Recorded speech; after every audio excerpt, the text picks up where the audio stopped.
அனைத்து உறவுகளுக்கும் வணக்கம். என்னோட பேர் ராஜா சிங். நம்ம இப்போ இந்த காணொலியில் என்ன பார்க்க போகிறேன்னு பார்த்தீங்கன்னா, NISM கண்டக்ட் பண்ணுற ரிசர்ச் அனலிஸ்ட் எக்ஸாமுடைய next part of the syllabus.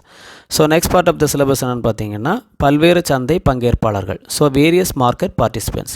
So இந்த வேரியஸ் மார்க்கெட் பார்ட்டிசிபென்ட்ஸில் வரக்கூடிய சந்தை இடைத்தரகர்களை குறித்து தான் நம்ம பார்த்துட்ருக்குறோம். ஸோ சந்தை இடைத்தரகர்கள் யாருன்னு பார்த்தீங்கன்னா ஆத்தரைஸ்டு பர்சன். ஸோ நெக்ஸ்ட்டு சந்தை இடைத்தரகர் யாருன்னு பார்த்தீங்கன்னா authorised person. So what is mean by authorised person? Authorised person is any person, he may be individual, partnership firm, LLP or body corporate, who is appointed by a stockbroker or trading member as an agent to reach out to the investors scattered across the country. So authorised பர்சன்னா ஒரு அங்கீகரிக்கப்பட்ட நபர். So அங்கீகரிக்கப்பட்ட நபர் என்பவர் ஒரு தனிநபராகவோ இல்லை ஒரு கூட்டாண்மை நிறுவனமாகவோ LLP இல்லைன்னா பாடி கார்ப்பரேட்டாகவோ இருக்கலாம். ஸோ இவர்களெல்லாம் ஒரு ஆத்தரைஸ்டு பர்சனாக இருப்பாங்க. ஸோ இவர்களை யார் அப்பாயின்மெண்ட் பண்ணுறாங்கன்னு பார்த்தீங்கன்னா ஸ்டாக் புரோக்கர் இல்லைனா ட்ரேடிங் மெம்பரை அப்பாயின்ட் பண்ணுறாங்க.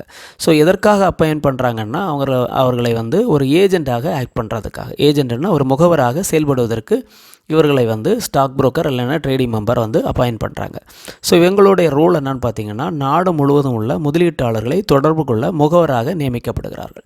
So they are acting as an agent to reach out to the investors scattered across the country. So நாடு முழுவதும் உள்ள முதலீட்டாளர்களை தொடர்பு கொள்ள முகவராக நியமிக்கப்படுகிறார்கள். அதுதான் ஆத்தரைஸ்டு பர்சனுடைய ரோல்.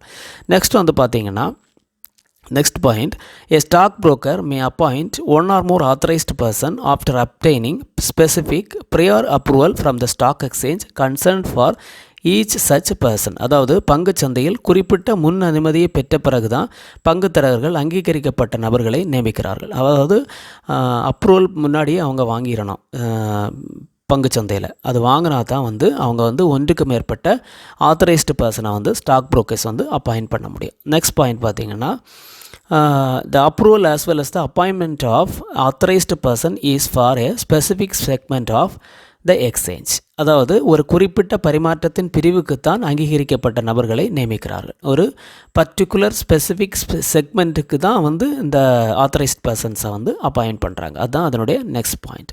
நெக்ஸ்ட் பாயிண்ட் பார்த்தீங்கன்னா, SEBI had earlier allowed spread of sub brokership as well as authorised persons network to expand the brokers network. அதாவது செபி முன்னாடி பார்த்தீங்கன்னா ஏர்லியராக என்ன பண்ணாங்கன்னா, அந்த சப் புரோக்கர்ஷிப்ஸு அந்த ஆத்தரைஸ்டு பர்சன்ஸ் நெட்வொர்க்கை எக்ஸ்பேண்ட் பண்ணாங்க. எதுக்காக எக்ஸ்பேண்ட் பண்ணாங்க? புரோக்கர்ஸோடைய நெட்வொர்க்கை எக்ஸ்பேண்ட் பண்ணுறதுக்காக செபி ஏர்லியராக இந்த மாதிரி எக்ஸ்பேன்ஷனுக்கு அலோவ் பண்ணாங்க.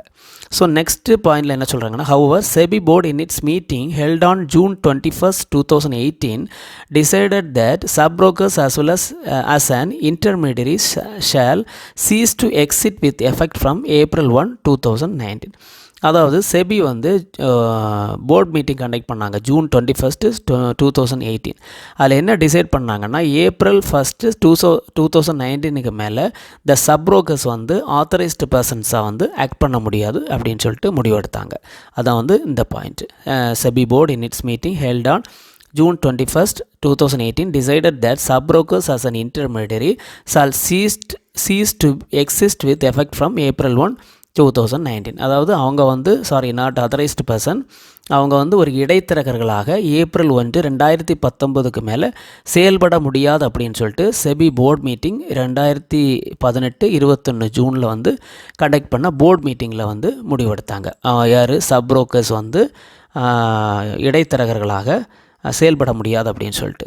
ஸோ இந்த நெக்ஸ்ட் பாயிண்ட் பார்த்தீங்கன்னா, all existing sub-brokers would migrate to become authorized person or trading members if the sub-brokers meet the eligibility criteria prescribed under stock exchange bylaws and SEBI regulations and by complying with this regulation. So அதாவது தற்பொழுதுள்ள அனைத்து துணைத்தரகர்கள் எல்லாம் authorised person இல்லைனா trading மெம்பர்ஸாக migrate ஆகணும்னு அவங்க முடிவெடுத்தாங்கன்னா, அவங்க என்ன பண்ணணும்னா செபியோட ரெகுலேஷன்ஸுக்கு comply பண்ணணும். அதாவது அவங்களுடைய ஸ்டாக் பங்குச்சந்தையோட எலிஜிபிலிட்டி க்ரைட்டீரியாவுக்கு அவங்க ப்ரிஸ்கிரைப்டாக இருந்தாங்கன்னா, all the existing sub brokers can be migrated to authorised person or trading members.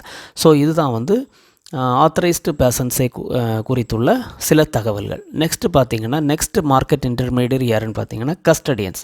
So கஸ்டடியன்னா அது மேபி ஒரு பாதுகாவலர்னு நினச்சி கூட சொல்லலாம்.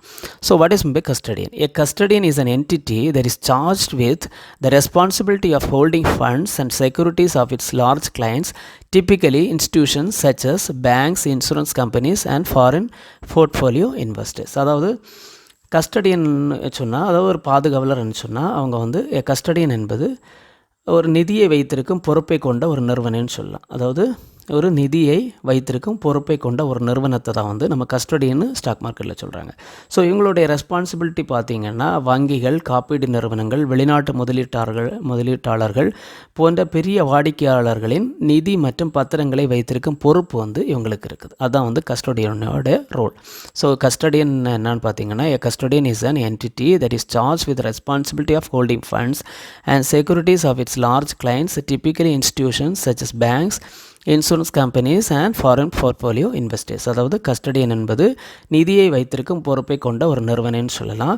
ஸோ இவங்களுடைய ரெஸ்பான்சிபிலிட்டி பார்த்திங்கன்னா வங்கிகள், காப்பீடு நிறுவனங்கள், வெளிநாட்டு முதலீட்டாளர்கள் போன்ற பெரிய வாடிக்கையாளர்களின் நிதி மற்றும் பத்திரங்களை வைத்திருக்கும் பொறுப்பு உங்களுக்கு இருக்குது. ஸோ இவங்க வந்து கிளைண்ட்ஸுக்கு வந்து எப்படி ஹெல்ப் பண்ணுறாங்கன்னா, maintaining A clients securities and funds account. அதாவது வாடிக்கையாளர்களின் பத்திரங்கள் மற்றும் நிதி கணக்கை பராமரிப்பது மூலம் இவங்க வந்து கிளைண்ட்ஸுக்கு வந்து ஹெல்ப் பண்ணுறாங்க. அதாவது வாடிக்கையாளரின் பத்திரங்கள் மற்றும் நிதி கணக்கை பராமரித்தல், இது வந்து ஒரு ரோல் இவங்களோடது.